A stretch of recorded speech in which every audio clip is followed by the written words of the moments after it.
interested. This is going to be an interesting one. Who do you want to go first? To Sharon? Yeah. Okay, I'll kick us off then. This is a Ridley Scott film starring Joaquin Phoenix as the titular character, Napoleon Bonaparte. And this is Napoleon's life from French Revolution to exile on St. Helena, where he dies. And you see him as a young corporal in the artillery, French artillery. It's the revolution is going around them. At the beginning of the film, we see Marie Antoinette go to the guillotine, and then we see the chaos of the terror. And out of that chaos and that sort of anarchy, a new order arose in France. And this young military officer, this young artillery officer, basically made a name for himself and a reputation for himself.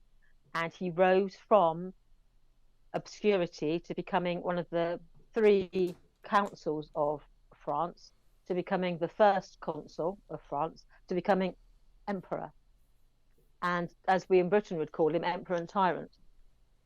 And you see this through the prism of his relationship with his first wife, Josephine, as in Not Tonight, Josephine. Yep.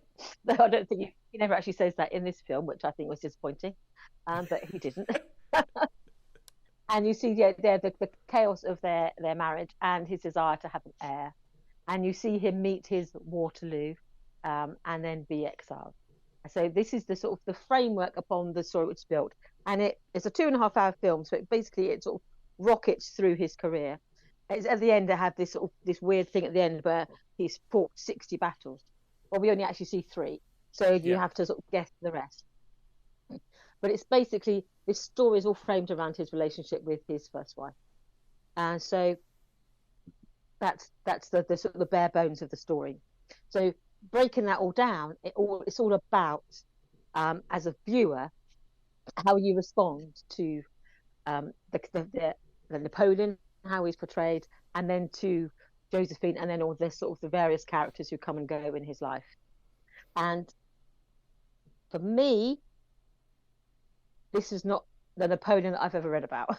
I think one thing about Napoleon is that you don't underestimate Napoleon. That even though I'm a huge fan of Wellington, and I've got sort of 6 books I can put my hands on about Wellington within arm's reach of me where I sit here, I'm a huge fan of Wellington, and I've always regarded Napoleon as being slightly over adored, and I think he hasn't always justified it, because his military tactics weren't that great, really. He did the same thing. He got into a pattern, and then he's followed the same sort of technique over and over again. He had the sort of tricks that he would produce, and so he was regarded as being a genius early on, but that genius soon settled down into complacency, and he lost. Yeah. Anyway, but I found that. Yeah. Go on. Sorry, no, go on, Sharon. I'll get it off my chest then. But I found that even though I'm not a fan of Napoleon, I'm aware that he had charisma, he had charm, he had that personality that drew people to him. He wasn't a peasant, he was a son of nobility, and he was educated, and he was very well educated. But you wouldn't know that from this film. And I thought his relationship with Josephine, I got the feeling he was almost like bestial in places. I thought, this is not a charming, charismatic man. We know that he had various lovers, and I know he had various illegitimate children, and that he came across as being quite clumsy, quite crude, and there's some scenes that were just excruciating. I went to see it with a friend, and we were just like, oh, stop that, just stop that right now. And so for me, I found that it didn't work for me as in terms of how he was portrayed. So I'm thinking, even though Napoleon was, even though he wasn't physically, imposing, he did have that charisma. And often people with a lot of charisma are not the people who have the looks or the stature, but there's something about them. They have that something. And I thought that what I saw on the screen was not that man. And whatever the heck that was at the end of the film, that was not the Battle of Waterloo. I was just going to come in and say that was World War One. I've never seen trenches. I've never seen trench. Oh, wait, there might have been redoubts at Borodino, but there was no trenches at Waterloo. He went to the rear of the hill, and it was like they were in trenches. I mean, come on, it wasn't the First World War. I was going on to my friends and say, but I would just say there's one thing, but one, and I'll hand over to Sean. Sean, is that if you know nothing about military history, you do know, but most people can work it out, that you don't send your infantry in first. You always start a major battle, and in this day and age, in the days of, well, in any battle going back through the centuries, you always start with your artillery, or before artillery, it was like your archers, and then send in your cavalry, and then you send in your infantry. You never ever start with your infantry because they're the most vulnerable. So you want to pick up. There's been a few battles in time where, but yeah, no, the artillery bombardment.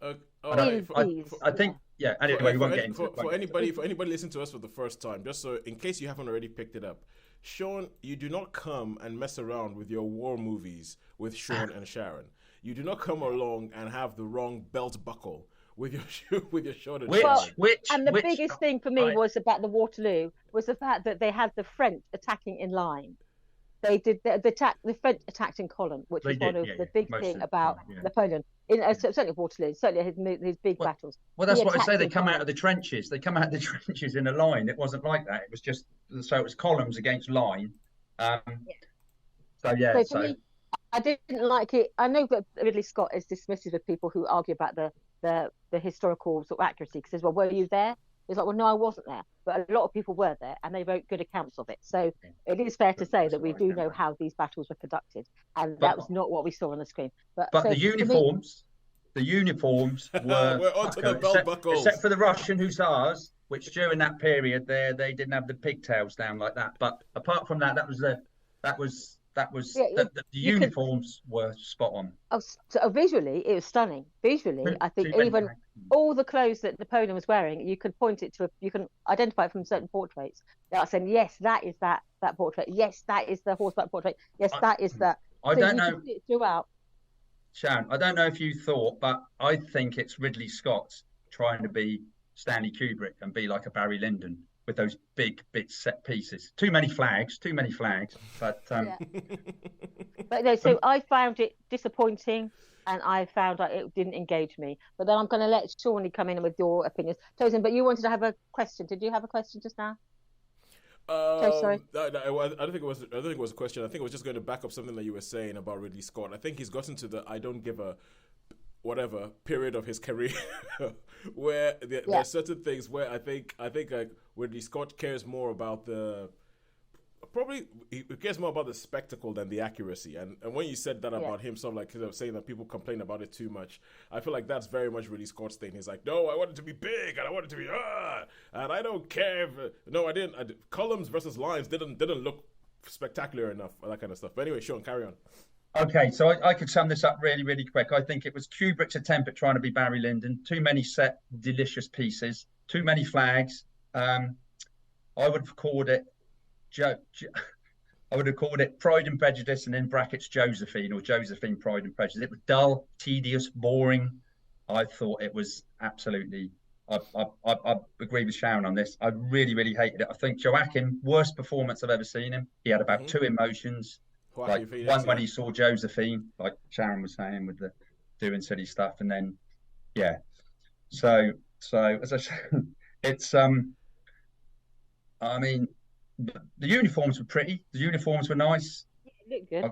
The uniforms were good, but as we say, I didn't even think the battle scenes were particularly good, and I don't think he ever charged with the cavalry, even in Austerlitz, that first one. So what did you have? You had Austerlitz. Oh yeah, that you had that beginning, and again they had it going across the frozen lake. But I thought that was just like historical sort of rumor that it wasn't actually a lake where thousands drowned. It was fishing ponds. It was a very, very snowy, misty day, and he sort of countercharged through the snow. He sort of lured them in. So but I suppose he did weaken his flank and let them drew them in, and then he sort of I think this could have been a series. You see, that's the thing. Frozen lake cinematic. Fishing ponds, so guess where Ridley's gonna go? Yeah, I mean, I just like found thousands it really, drowning. really It's like dull. they didn't. But the Battle of Austerlitz was just not. That was, but again, none of the battles to me were spoke Napoleonic War at all. I thought this is not the way the battles were conducted. Okay, so with your expertise, I need to ask you something. There is a scene in this that was spoken about in the trailers where he fires cannons at the pyramids in Egypt. Yeah, it's just nonsense, isn't it? All right, cool, good stuff. You do see him like, and then sort of rubble showering down from the pyramids. It's like, well, forgive me for sort of pointing this out, but the pyramids are still there, and they don't have big and holes in them. Yeah. Okay, cool. What did you think of Joachim's performance, Sharon? Yeah, totally. Like, I just found it really dull. I really did find it boring. I mean, yeah, I suppose what was the first battle? Toulon, wasn't it? The first battle was okay. And so it was Toulon, Austerlitz, tiny little bit of Egypt, and then Waterloo, which was World War One. Or no resemblance to Waterloo. Yeah, but it's much better watch a Christopher Plummer, Rod Steiger movie, eh? Absolutely. Go back to that. That's Napoleonics for you. All right. But cool. yeah, he was eloquent and he was educated. He did some things that we still do today, like the calendar and there's things that he did that you would have no idea from this film that he was a man, anything other than just let's get me cannons out and far away. In a weird way, in a weird way, reading between the lines, Sharon, it sounds a little bit like, you said earlier that you thought Napoleon is over adored. It sounds as if this is Ridley Scott going, I'm going to bring this guy down a peg or two. He was not that great, but you think he's gone too far. Yeah, I think so. And I don't read any reviews or see the trailers before I watch a film generally. Just because I want to sort of go to it without any preconceived ideas, or I don't want to be steered into, oh, look at this bit. But I did see, I think, one trailer before this, and afterwards I read one of the reviews, and I know that the French hated it because they thought it was very pro-British. But when I watched it, I didn't think it was very pro-British at all. I thought it was just weakly done. And there's a scene with Wellington, and again, the way Wellington was portrayed in this was just absolutely dire. I just think it was Rupert Everett hamming it up, and I thought that in no way resembled the Duke of Wellington. Some of the things he said, I just thought he was not a buffoon, and he was the buffoonish man on the screen. I thought that is not the Duke of Wellington. Yeah. All right. Okay. Cool. So, how many stars would you give it? I'd give it a 2 to be kind. I concur. I'll give it a 2 to be kind, and that is being kind. So I just like 2 to be kind. So really, really good costumes, but the historical inaccuracies, you cannot be having that. And it's dull. I found it dull. I really struggled with it. And you didn't like Joaquin Phoenix's performances? No, he's rubbish. Awful. Worst performance I've seen. To be honest with you, I think he was too old. At the beginning, he never looked anything other than a middle-aged man. Okay, even when he was supposed to be a man in his 20s. He was a middle-aged man. And Sharon, now you're getting onto one of the reasons why I don't want to watch this film. So somebody pointed out because Vanessa, you guys haven't mentioned what Vanessa Kirby is like, but from what Sean said, Josephine, because again, Josephine, the real Josephine, was older than Napoleon. Well, in this film, she clearly is not older than Josephine in this film. There we are. That was the thing. When I found out, when somebody pointed out that the real Josephine was older than Napoleon, and I heard that they casted Vanessa Kirby to play her, I was like, oh no. This is Hollywood doing what Hollywood does. Because if she was older, I think that's actually quite interesting. And I think that there's something you can do there with makes their relationship make more sense. Because in this film, it made no sense. And you get the feeling from this film that she couldn't stand him. Because all the body language, whenever he came anywhere near her, you got the feeling she was just like leaning away, and she'd be like, oh, for goodness sake. You think, and I said to him, I went to sit with my friend Gemma, and I said to him, she, in this film, she couldn't stand him. She couldn't bear him to be anywhere near her, which is why she had all these lovers.